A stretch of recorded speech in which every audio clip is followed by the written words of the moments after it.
No red light, so I know it's jackhammer. We got it all figured out. So we're having a little rough start because the weather sucks. Or if you like it rainy and a lot of rainy, then the weather's great, I guess. But if not, then the weather sucks. So welcome back. Wait a minute.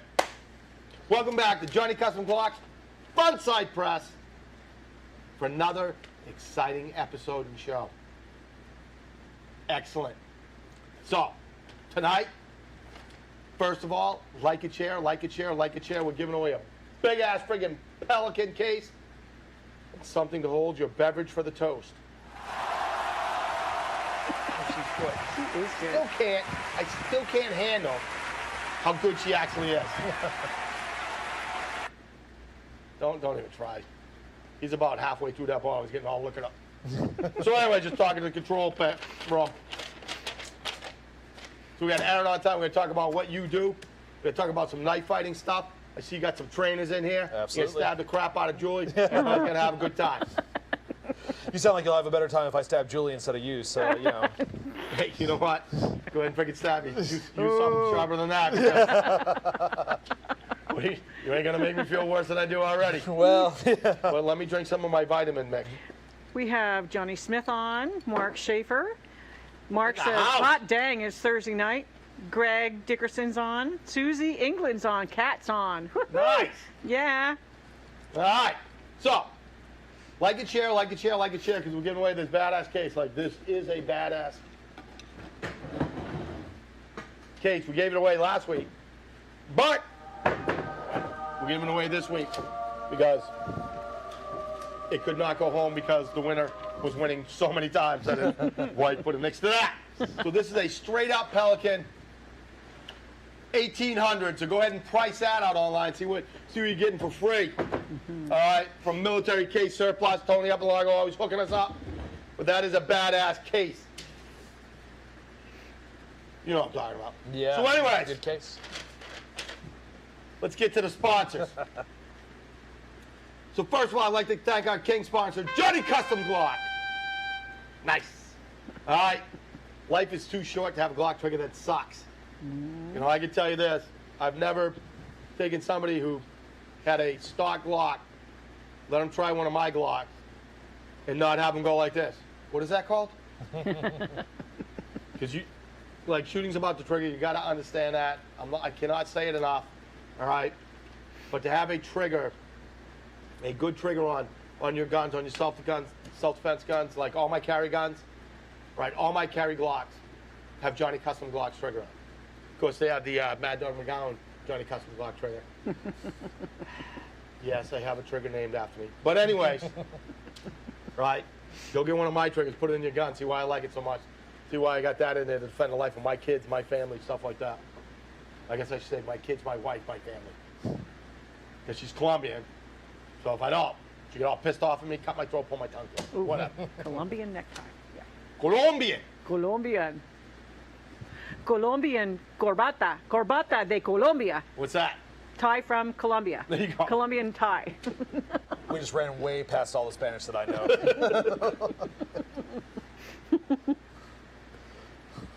All right.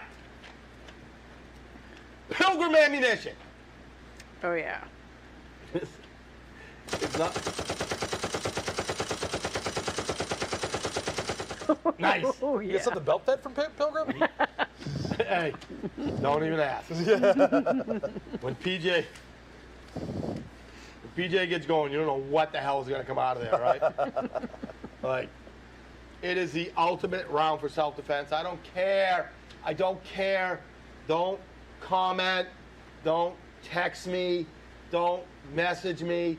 I don't care about your 1990s ammunition. That's great before they actually use science for bullets, right? I don't care. I don't. I don't care what color the tips on your bullets are. I don't care. I don't, all right? You can be lesser. It's fine. It doesn't make you a bad person. Don't feel bad about it. All right, if you want to carry shitty ammo. I mean, sure, it's great. Like, if you can't get the best ammo out there, right, and you got to carry something lesser, don't feel bad. Don't take it personal. I mean, you could just call the guy, get the ammo, test it in your gun, put it in your gun, have the most advanced self-defense bullet on the face of the friggin' planet that you can carry. You could do that, but you don't have to. You can carry shitty ammo. It's okay. It's not okay for me because I don't carry shitty ammo. But anyways, you can carry shitty ammo. Your family probably isn't worth as much as mine. Right? I understand your thinking, right? You don't think they're worth it, even though the ammo is the same friggin' price. You don't think it's worth it, that's fine. But I gotta carry Pilgrim because my family is friggin' worth it. I'm just saying. Your family might not be. You may not like your family. I understand. Carry shitty ammo. I don't hold that against you. I'm just going to walk around and go, shitty ammo in his gun. Attack that guy. You don't want to attack me. There you go. Sounds pretty straightforward. I'm a good person. I'm just trying to help. That's it. So anyways, it's up to you. You may hate your family. I understand. If you do, carry shitty ammo. So anyways, Travis Mack Foundation. If you donate to a charity and it's not the I guess what I need to do is I need to let them know I'm moving on to the next one. Whatever you're paying. Gary's in there going, holy shit! A little bit of help would help, Mike. Whatever you're paying her, you should double it. Trust me. If I could, I would. All right, so Travis Mack Foundation, like, if you don't think, like, I'm just going to put it this way. Let me just put it this way. All right, so everybody, so everybody understands what I'm saying. I'm just going to put it this way.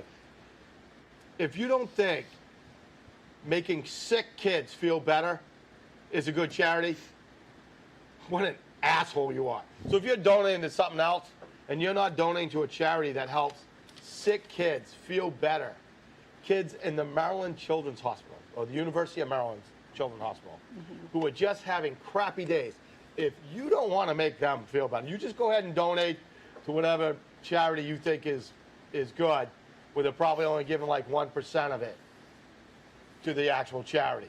That's fine. I hope you sleep well at night, right? Maybe you have shitty ammo and give to a bad charity. Like maybe you're that type of person. I don't know. I'm not judging. I'm just saying. But anyways, look up the Travis Mack Foundation, all right? I cannot say enough about how great a foundation it is. And what we're going to start doing is, I got to get Blake in there because he's slacking, right? We should be raffling off a friggin' AR-15 from Tank, right? We should be raffling one of them off, all right, to help the kids. Absolutely. Because we're about helping the kids. AR-15s help children. Hey, whoever said they didn't? I mean, that's all I'm saying. You fit in well here, Aaron. That's all I'm going to say. All right? SRQLiveStudios.com. Like, here's what I'll tell you. If you're doing some sort of podcast, you're doing a show, you're doing whatever, and you're not doing it here, good luck trying to get into here. Like, you should be doing it here, but there's so many, like, big things happening, And Mark just loves to tell me, yeah, I'm filming for a guy who's got 3 million followers. You got like 7. I'm one of them. Julie. Aaron's not even on the list. Sometimes. Your wife, and then your kid's Facebook page. All right. So, like, if you're, I'm not saying that this place seems to, like, grow giant and successful places. Holy shit. So anyways, sit in your mother's basement. No offense, Ma. Thanks for letting us use the basement. All right. Whatever you gotta do the old Johnny Glock thing, sit in the bathroom, whatever you gotta do. All right. Use your cell phone. Everything's good. Don't worry about it. I'm sure you're gonna do just fine without proper producing. Then you can go out buy shitty ammo and give to some charity that only gives 1% but has a bunch of celebrities on it. So anyways, yeah, the weather's not making me angry. I'm just saying. It was like the Hulk, right? Like the secret is you're always angry. Yeah, I'm always angry. Yeah, there you go. Yeah. So, next, military.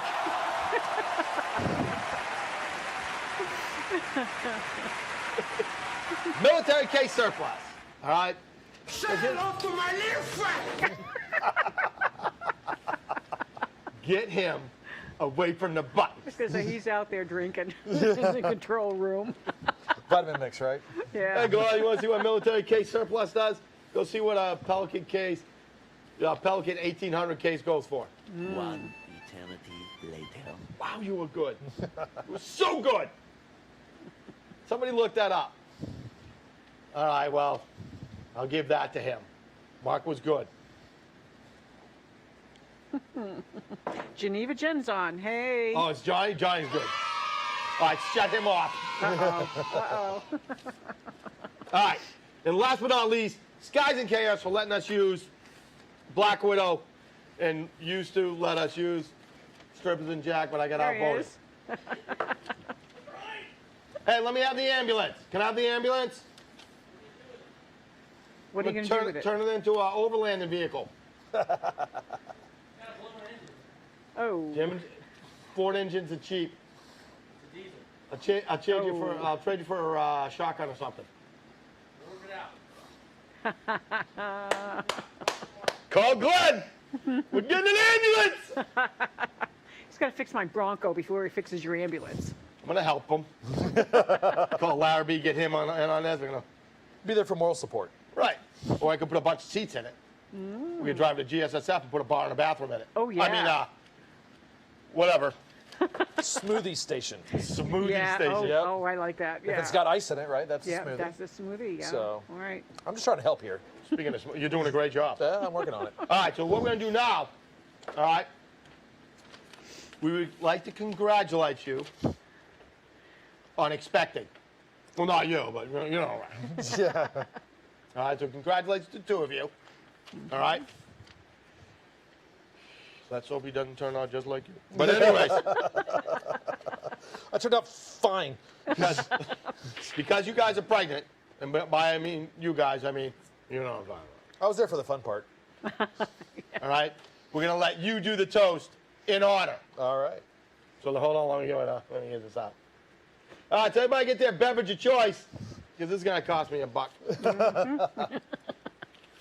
But I'm not paying. I'm not paying till I hear the toast. That's All right. right. Wait a minute, hold on, let me get ready here. Well, you got to get your vitamin mix. Let me get you, yeah, you know, celery water. All right, let's hear it. All right. Here's to rattlesnakes and condoms. Two things I don't fuck with. Boom! Congratulations. That your own little theme music there? I'll go with that. All right.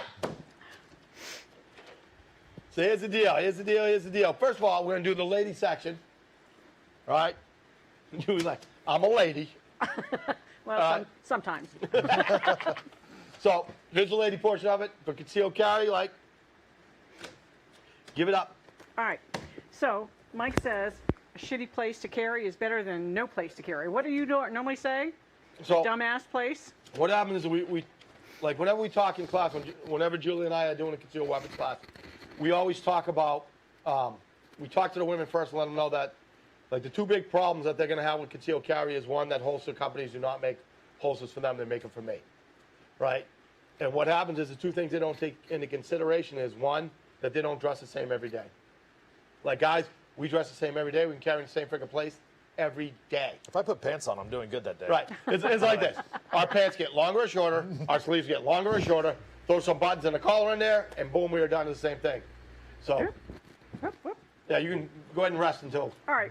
Hey, your pants camouflage? They are. That is awesome. Thank you. You'll never get attacked by a polar bear because they'll never see it. I So know. anyways, all right. And the other thing is that most companies don't take into consideration that their waist is higher. So like we always say in classes that Julie is 1 inch taller than me, but her waist is 4 inches higher than mine. All right. So when she goes to draw, if we were coming out at 4 o'clock, you know, whatever, we'd come up. I'm going to clear Kydex right here, and I'm going to be free. She's going to be up here, and it's going to be tighter and stuff like that.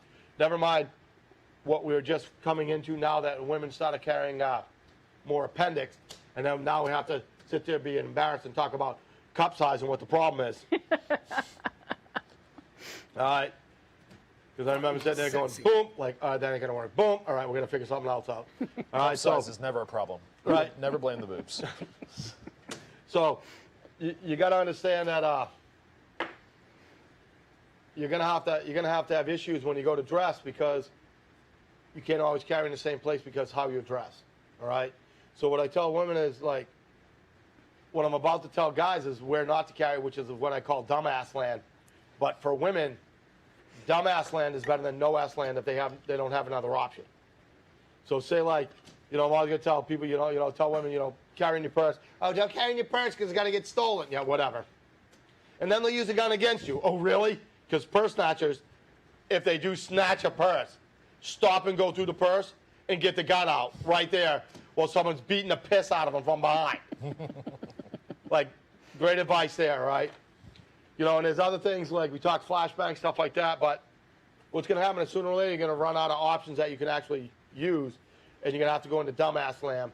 And like I said, dumbass land is better than no ass land. It's better to have a gun in a stupid friggin' place, all right, than to not have it all. But this only goes for women, because guys, carry on your friggin' belt.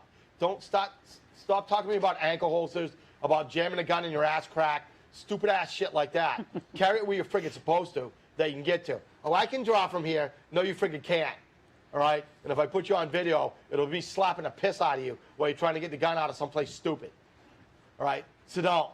I don't care what you saw in the movies, because you know what I saw in the movies? A big green friggin' lizard eating friggin' Tokyo.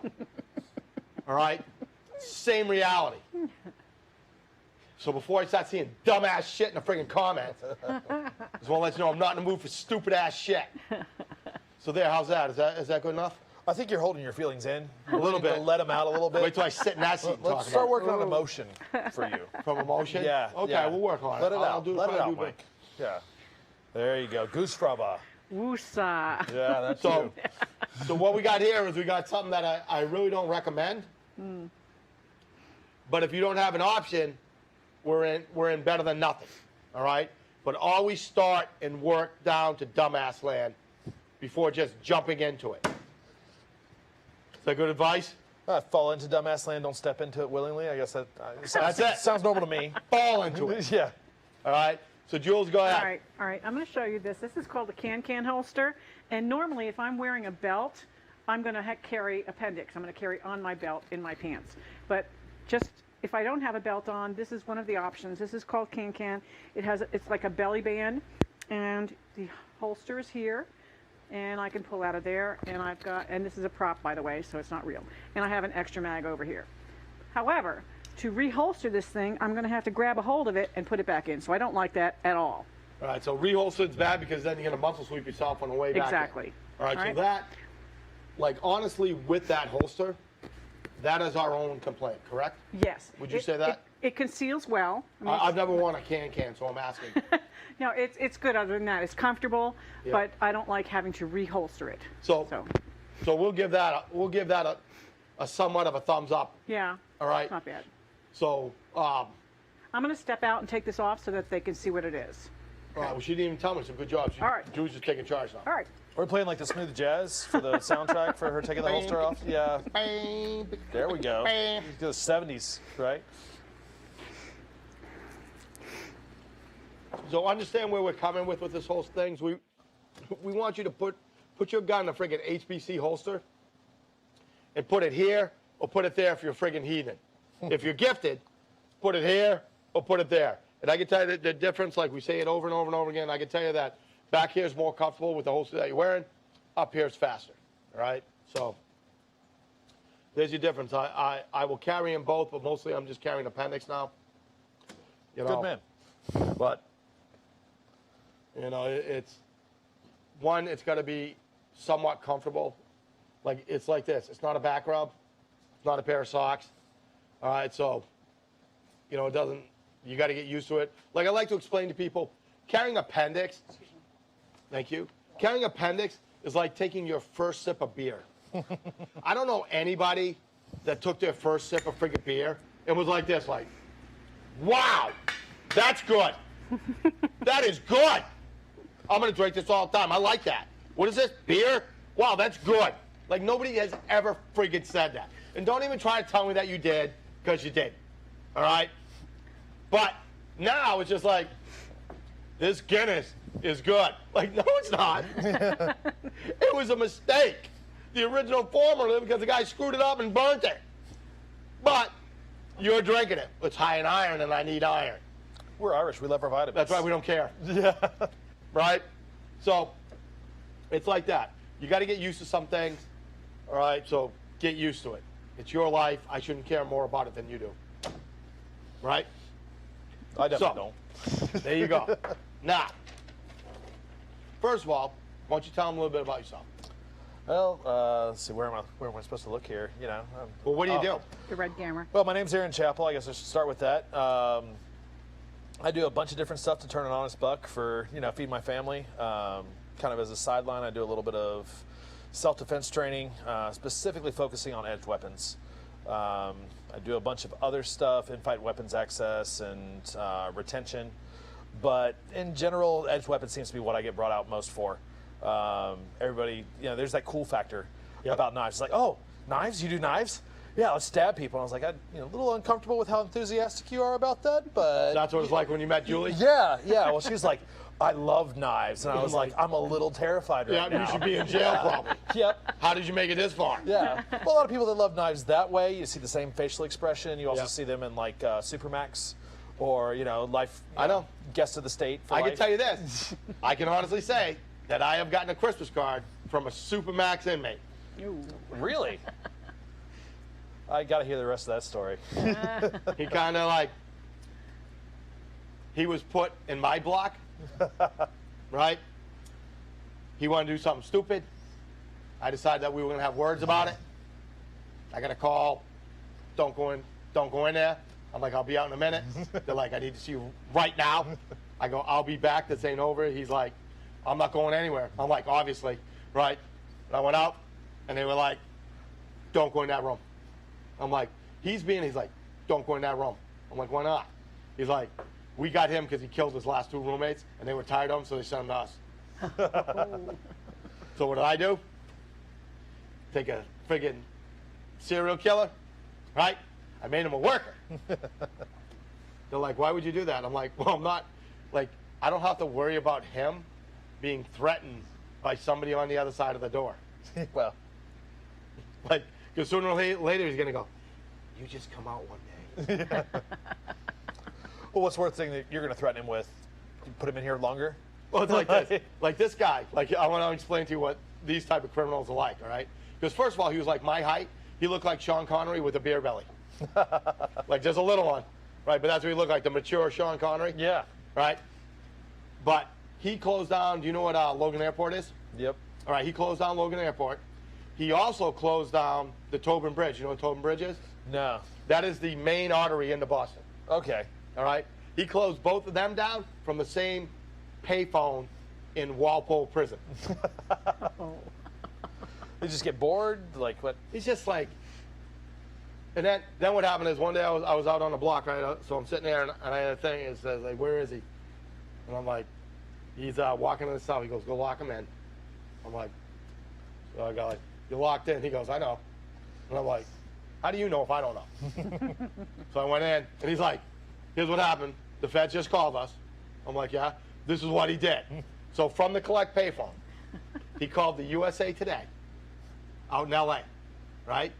Told them that he was their editor, and that his card, remember the old payphone cards? Yep. Wasn't working. And he had to place a call for him. So they placed the call for him to the Fed building in Boston, where he threatened the head guy who was doing his case. Oh. So then what happened is he couldn't be a worker anymore, so now he's locked up 23-1, right?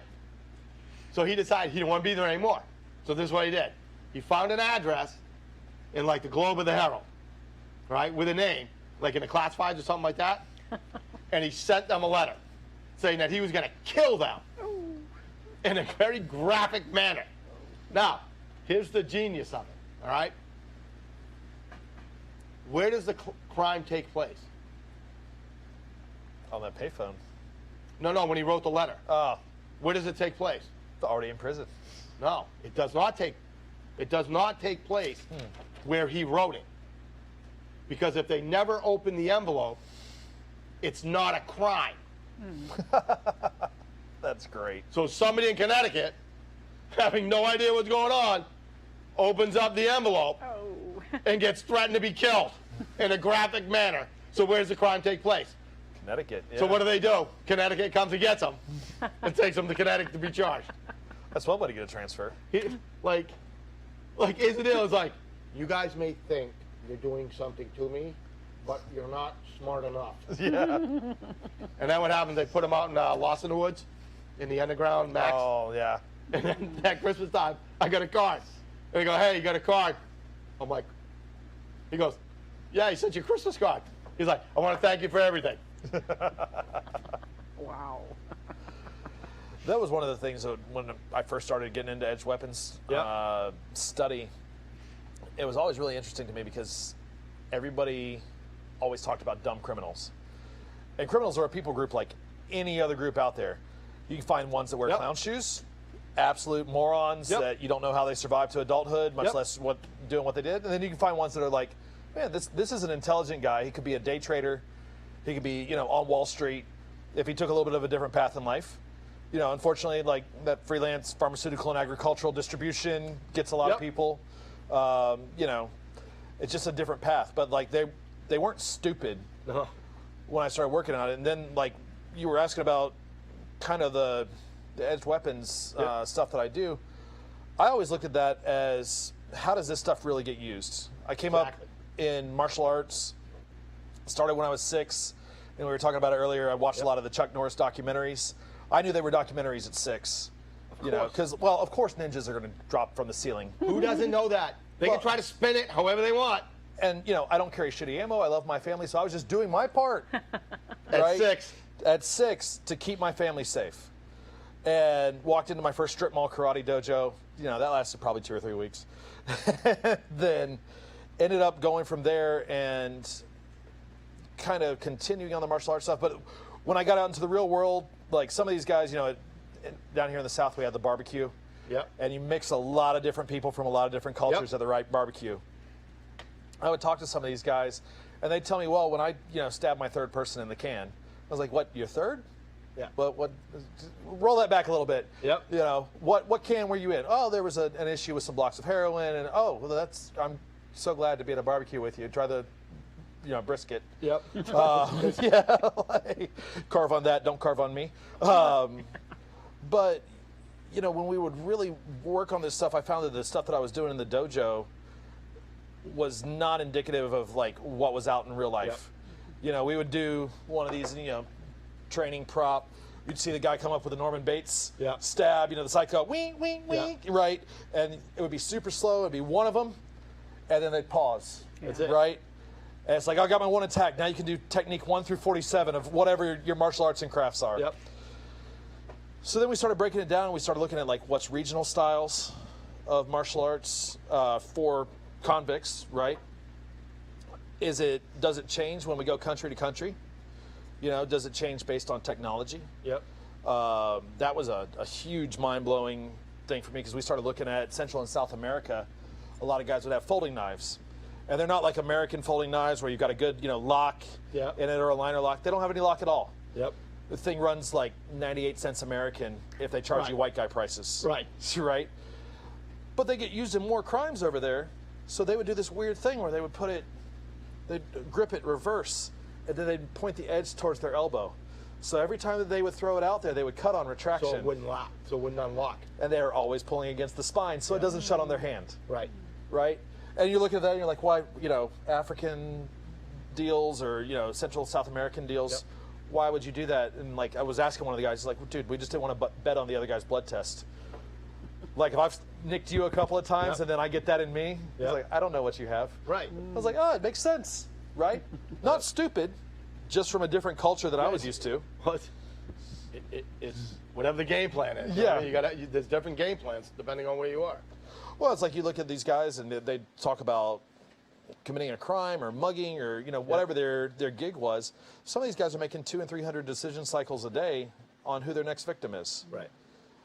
And you look at them and you talk to them about decision-making process, in the terms that they understand. And I've talked with guys that are day traders that make multiple millions a year have the same decision-making process. It's using fuzzy logic. It's just like bam, bam, bam. Yep. You know, and you're not going to outthink them. But, you know, then you start asking them, like, why didn't you pick that guy? Yeah. You know, well, he's alone. He looks me in the eye. Yeah. You know, why'd you pick that guy? Well, he's with his woman. He's distracted, and I could get really close to him. Without, You know, and then he's giving me $5 just to go away. He's like, nice suit, nice shoes. You know, I'll get a $5 out of him instead of $1. Right. So I was always really impressed with that, and then getting them to kind of open up and talk to me a little bit about what they did and why, when it came to using blades. I mean, you saw in prison, you know, that was another thing that I was always really impressed with, like the stuff that gets used in crimes is Yep. not like the Death Dealer 3000. I mean, you're not going to take a $700 Emerson and tune somebody up with it when Yep. you're in cell block D of Supermax. You know, it's going to be a piece of sharpened angle iron that you might have broken off your bed, or a long bolt that somebody left out. You know, I can honestly say that, and I'm not going to say where it was, that I was in a place where I had to have a shiv. Just want to throw that out there. I had to make my own shiv. Yep.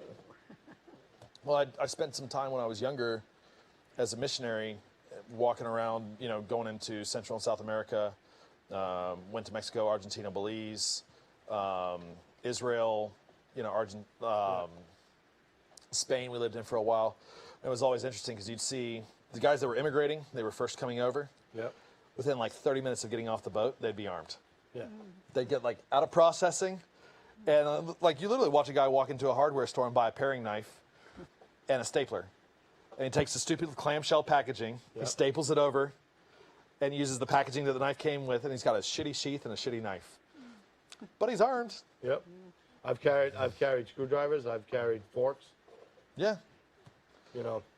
Well, it's, you know, necessity is the mother of invention, I guess, right? That's it. So what do you need? What are you going to use? Whatever you have on you at the time. You know. Now I have better paying jobs. I get like self-defense pens. You know. Yep. Yep. Yeah, some of those were interesting when we did. I was always real big on testing stuff, because you would have like dojo logic when you would talk to people. Yep. And it was always like, oh, this works. This works. You're gonna, you know, drive his nose and the bridge of his nose Yeah, it's into gonna his shell him brain. into his Yeah, brain. like all that stuff. This is how you break a neck, and you'd be talking to people, and it was like talking to a virgin about sex. Yep. I mean, you're being lectured on something they have no subject matter expertise on at all. Yep. So one of the things we started doing to test is putting tools into pig carcasses. And like the self-defense pens, some of them are great. I used to swear by those zebra pens because I could get them over at Walmart, and they had like a metal body on them and everything like Yep. that. First time I tried to put that into a pig, the whole thing came apart in my hand. I almost was wearing some plastic shards in my pinky. Ooh. I was like, cool, all of these are getting thrown away. I'm kind of pissed right now. So like, once I cool down, I'll figure out what I'm going to buy. But I'll show you what I got for my birthday like 3 years ago. did you get good presents? We have videos. Oh, really? Yeah. So can Carrie You have put video? up some videos? Yeah, go ahead, play a of, video. The class we did out at Johnny's. Are they going to recognize me because I'm All clean right, so shaven? single arm drag. We're going to put left hand on wrist. That's right. Right hand behind elbow. Yeah. As I come through, I'm going to keep this wrist weighted, and I'm going to sling him through, right? Now I want a disruption. I'm going to come up at an angle on his rib cage. Just keep my thumbs tucked and shove. Nice. It really Right. works. Yeah, I can tell you, I hated it when you did it to me. Yeah.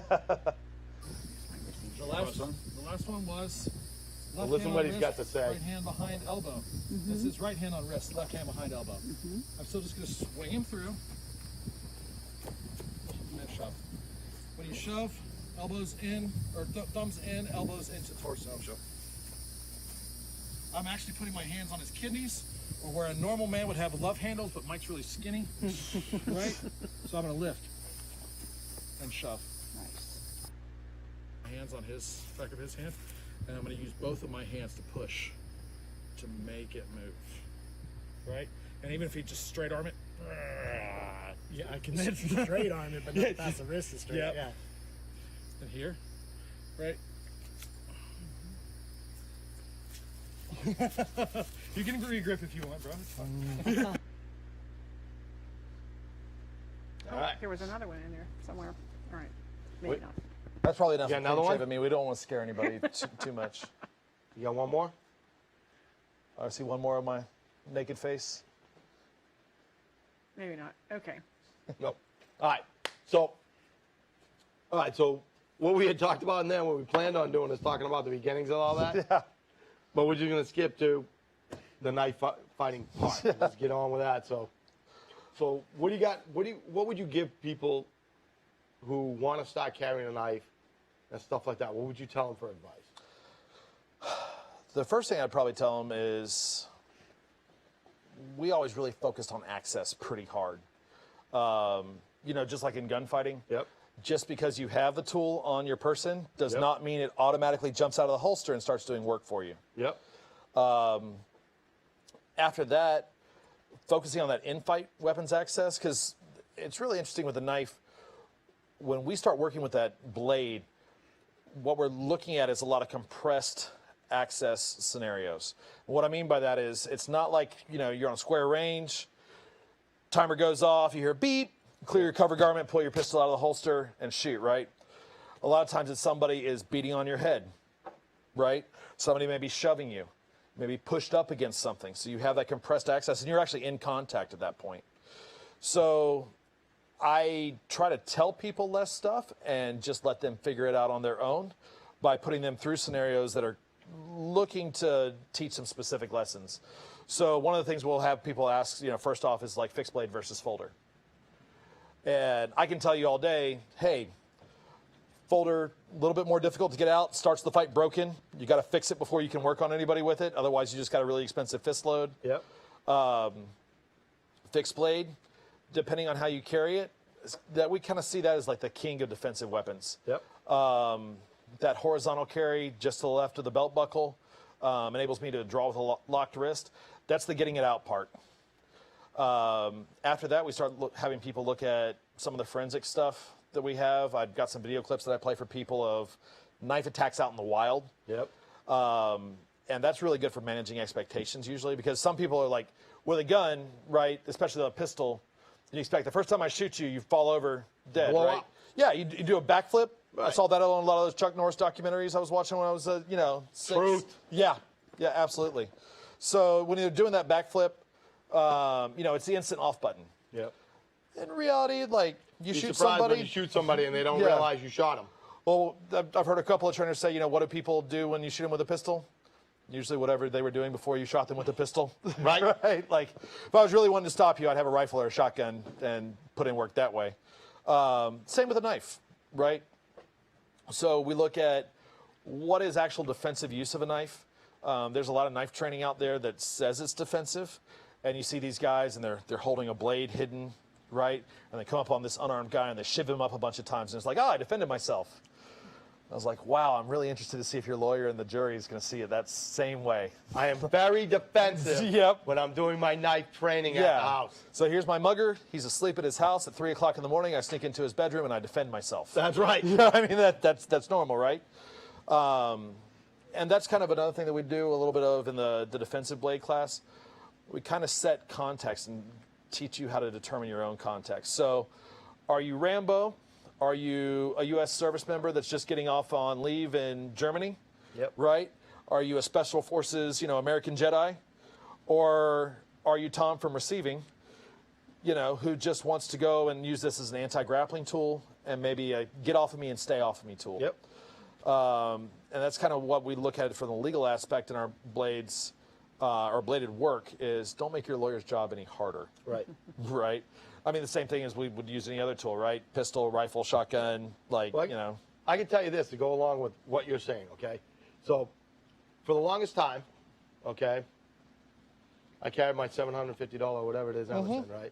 So, I love this thing, practice all the time. I'm all hooked up here. Just coming out of the pocket and getting it open and getting it where I need to be, right? Which is awesome. I felt very good about myself, right? Look how fast I can open this up, blah, blah, blah, blah, blah. Until one day I was sitting in this chair, and that asshole Blake was tickling me. So I said, you know what I'm going to do? I'm going to pull my knife out, I'm going to stab him in the arm, so he'll stop tickling me. that must have been a good tickle.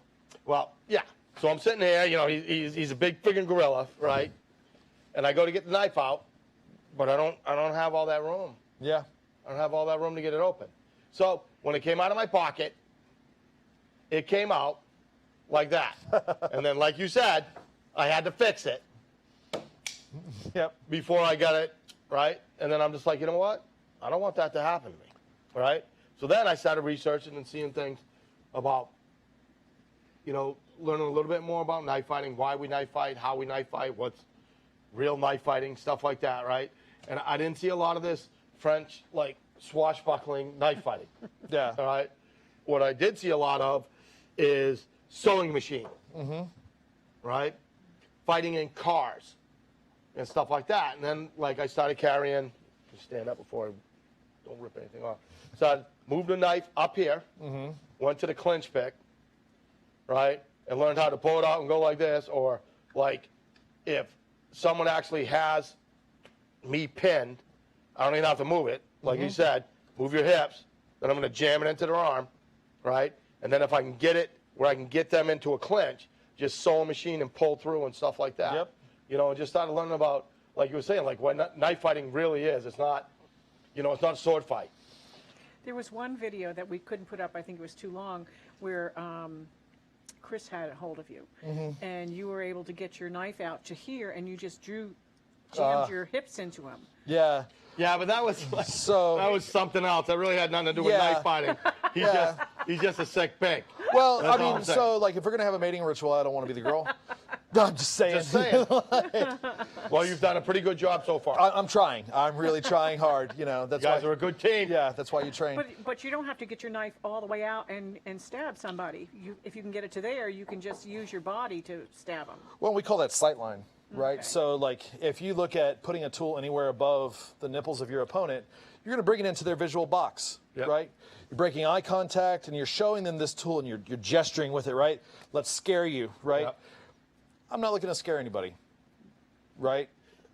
I'm looking to put I my ain't work. about theatrics. So Yeah. Just let's know. Well, like, if you get off of me and you were never terrified that day, the operative term in that sentence is you got off of me, right? Back up, get the hell away, Yeah. stay off of me, Yep. right? And that's where, like, it seems like the knife fighting piece really fits in. The edge weapons training fits in for a lot of my gun guys. We're looking at it as an anti-grappling tool that can help you have a little bit of a shortcut. Not everybody's going to be a Brazilian Jiu-Jitsu, purple belt, brown belt. People don't have the time. Sometimes they don't have the physicality. If you've got health issues, if you've got age issues, it can make it really difficult to train grappling for 4 hours a week, right? So what do I say? Grab that tool and go to work. Here's your leverage. Another thing, it was funny you talk about the clinch pick. So most of the time when I'm advocating, because everybody always asks like well, what do I carry? And I was like, a fixed blade. But they want like a specific make and model number, right? It's like, what do I carry? Well, a semi-automatic pistol would be great to start with, right? Yep. Rifle in your car would be. Well, what kind? Yeah. 9mm is good. Yeah, 9mm good. Something that doesn't jam a lot. Yep. Glocks, Canics, whatever you're looking for. Canic. You know how much I love. Well, Well, yep. I mean, that's that's where we start. can't believe I just got away for that one. But I looked at a lot of the cheaper blades because not made out of money. Obviously, expecting my first son. All right. I mean, wait a sorry, minute. daughter. Maybe. We'll see. Wait,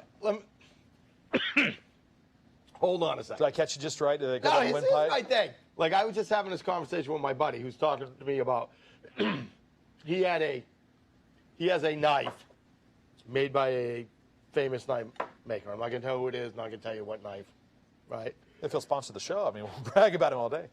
Right. But it's like, to have this guy make him a knife, it's a very expensive knife. Okay? And he's like, yeah, it's a great friggin' knife. He goes, yeah, but what I do is I carry something cheap because, if it's going to get taken away from me. And I'm like, all right, stop. He's like, what? I'm like, look, I know you are the dealer of death, okay? But I'm not going to give you, and I'm not going to give you, I'm going to carry a cheap knife and not use my good knives in case I have to use them, that they'll take them away from me to hold them. Like, I'm not going to give it to you. So here's the deal that we looked at with that, right? What are we looking for from a carry blade? I want Right? a real one that works. I want something fixed bladed, Yeah. right? I want something that I can carry horizontal, generally or somewhere around center line, belt buckle, right?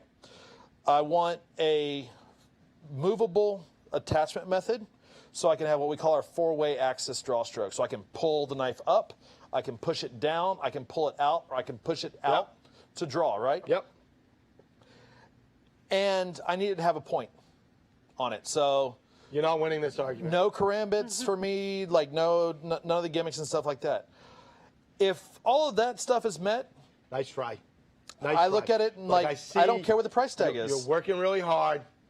You're working really hard. I don't know, man. But it's like, well, I drink alcohol in case I got to get drunk. And what I have here is I have a $180 bottle of scotch, but I'm not going to drink that just in case. What I got is I got some rock gut tequila over here. I'm going to drink that because I don't want to use up my good stuff.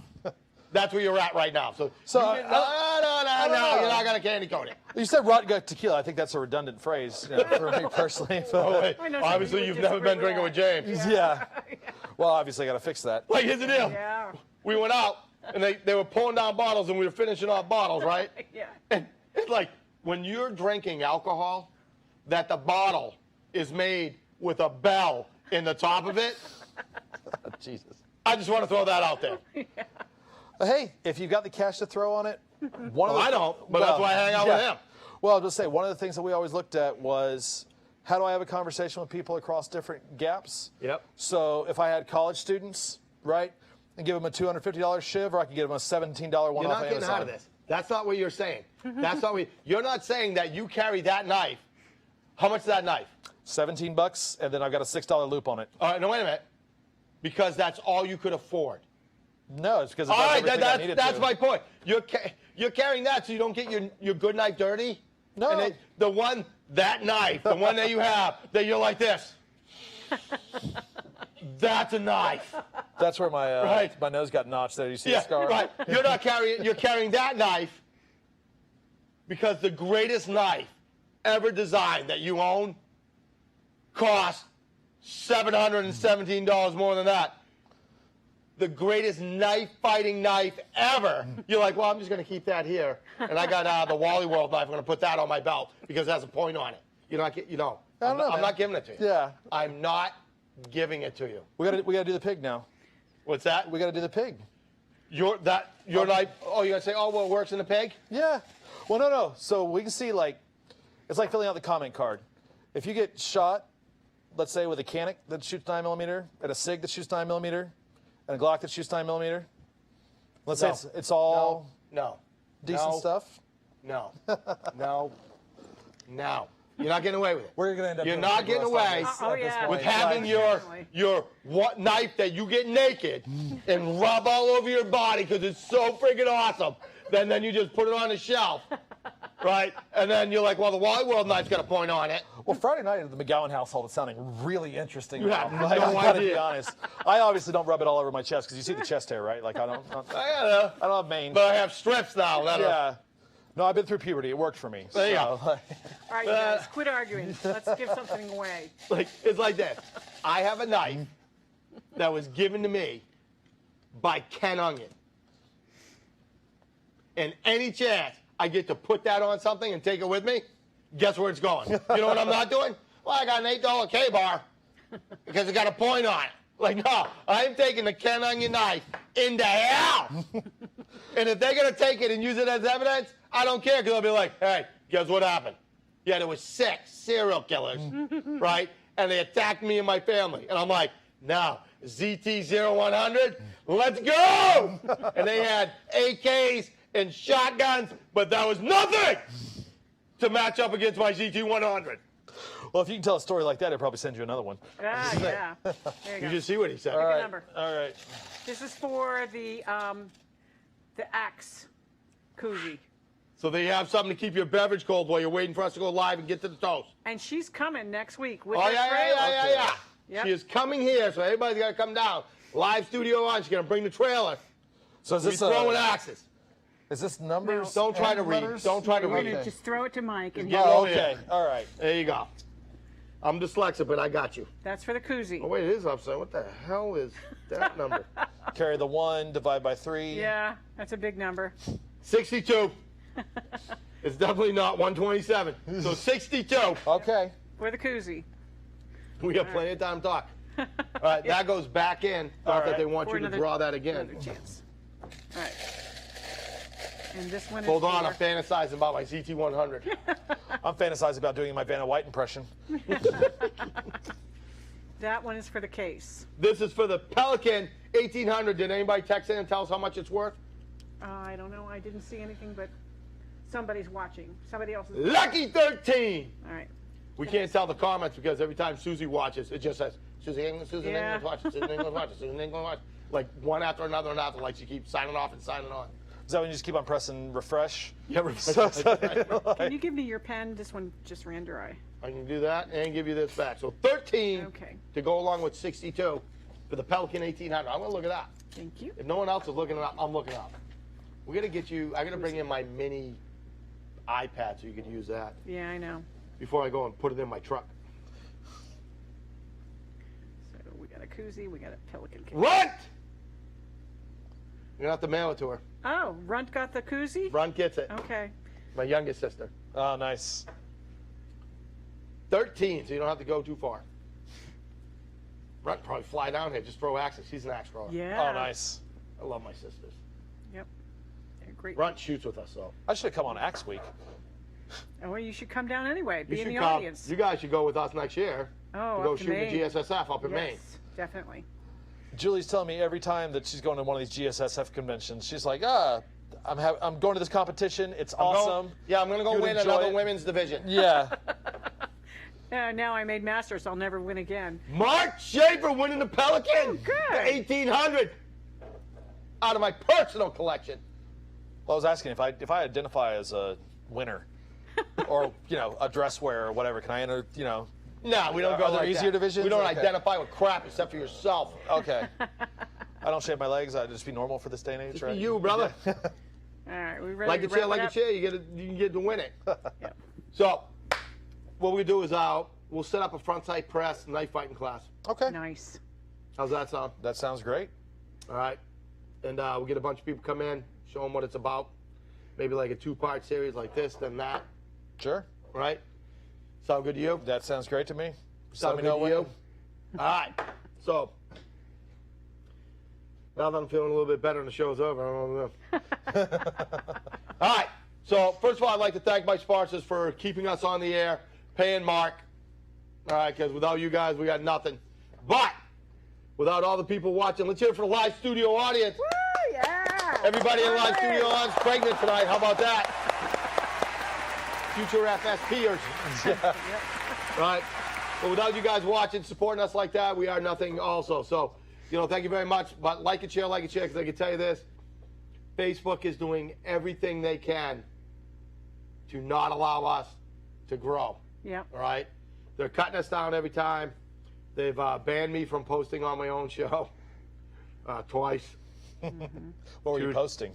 What's that? What were you posting? They just hate me. Oh, well. It's like once, like what happens is every time we get over a third of a million, they change it, right? And they knock us back down to around 100,000. When we were at 663,000, which is our highest, right? They totally just butchered us. And then what happened is we keep growing, right? And then when we get to over 300,000, they knock us down again, all right? And then what happened is one day I started talking about how Nancy Pelosi should be run over by a bus and how we had a skeleton here and we were calling her that and like other things. And that really knocked us down. So we need everybody's support. So cannot thank you guys enough for, being part of the Front Sight Press family. And so if you haven't liked the page, please like the page. If you're not a part of our Front Sight Press group, go ahead and get over there. We got a bunch of good guys, good people, all right, over there. But like and share, because it's the only way we're going to beat Facebook. That's it. They are in control, and I don't like it when people bully me. So if you could help me fight back, that would be awesome. All right. Next week, once again, come down to the studio, Mars Vision Productions. If you have a question about where it is, just message me, okay? And don't message the show, message me. All right, we'll send you the address. We'll get a bunch of people down here throwing some acts, drinking liquor, all the stuff that we can do that we can't do when we're shooting. or knife fighting or whatever. Well, maybe Oh, we you can. totally can drink while you're not fighting. Maybe, I I've like got that. several videos of South America. That happens. All right. So, Aaron, I'd like to thank you coming down. Congratulations. Thanks for having me All out. right. And we will definitely do this again and get more into the knife fighting thing. So it's less about me just being excited you're on the show and more about talking about knife fighting. How's that? I was excited to come down here. I mean, kid on the way. I need to be able to get out of town every once in a while. There you go. So welcome to my mother's basement. Yeah. Yeah, you brought the kid. Yeah. You're not really getting away for anything, just to let you know. I brought 1.5 family members. There you go. Yes. All right. Play music. Take us out. Thank you very much. See you next week. All right.